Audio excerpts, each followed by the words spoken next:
শয়তান দুইভাবে হামলা করে, একটা গোপনে ভিতরে ভিতরে হামলা করে, দেখছস তোর ছোট ভাই তোকে অপমান করছে, দেখছস দেখছস দেখছস, এই একটা হামলা করে। আর একটা হামলা করে পরিচিত মানুষকে দিয়ে এমন ভাবে বশ করে, কান ফরা দেয়, তোর জায়গায় আমি থাকলে এতক্ষণ স্যালের ভাত খাওয়াই দিতাম। বলনেওয়ালা বলে চলে যায়। দুই ভাইয়ের দ্বন্দ্ব 30 বছর 40 বছর পার হয়ে এক সময় সেই দ্বন্দ্ব ভাই ভাইয়ের মধ্যে, ভাই বোনের মধ্যে হয়ে নাতি নাতনির মধ্যে হয়ে যাচ্ছে। এবার বলেন লাভ হচ্ছে না লস হচ্ছে? নবীজি বলছেন, হে আমার উম্মত, তুমি সঠিকে আছো, রাইটে আছো, সত্যে আছো, তারপরও তুমি ঝগড়া না হওয়ার জন্য যদি চুপ করে থাকো, আমি নবী মোস্তফা তোমাকে জান্নাতের গ্যারান্টি দিলাম। সুবহান।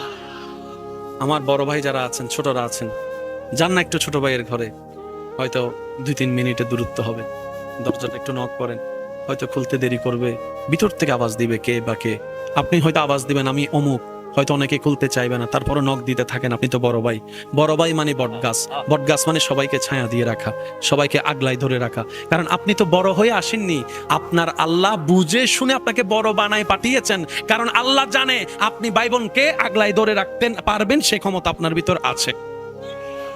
আপনি যদি যান না ছোট ভাইয়ের কাছে, কোনো কথাবার্তা ছাড়া ভিতরে রুমে ঢুকে, ছোট ভাইকে আপনি একটু জড়াই ধরেন তো, পিছন থেকে অথবা সামনে থেকে একটু জড়াই ধরেন বুকে, 3টা মিনিট, হয়তো প্রথম মিনিট বলবে তোর সাথে আমার কোনো সম্পর্ক নাই, তুই আলাদা আমি আলাদা বলবে, 3-4টা মিনিট যাওয়ার পরে দেখবেন ওই বুকের সাথে যখন মাথাটা লাগবে, ছোট ভাইয়ের দিলটা, রাগ ক্ষোভ থাকবে, লজ্জাও থাকবে, অনেক দিনের দূরত্ব, হঠাৎ করে দেখবেন দুই ভাইয়ের চোখে, এদিকে দুই ভাইয়ের চোখে পানি পড়া শুরু করবে। দুইটা পরিবার তো মিলবে, রব চাহে তো দুজনের সারা জীবনের গুনাহ মাফ করে দিবে।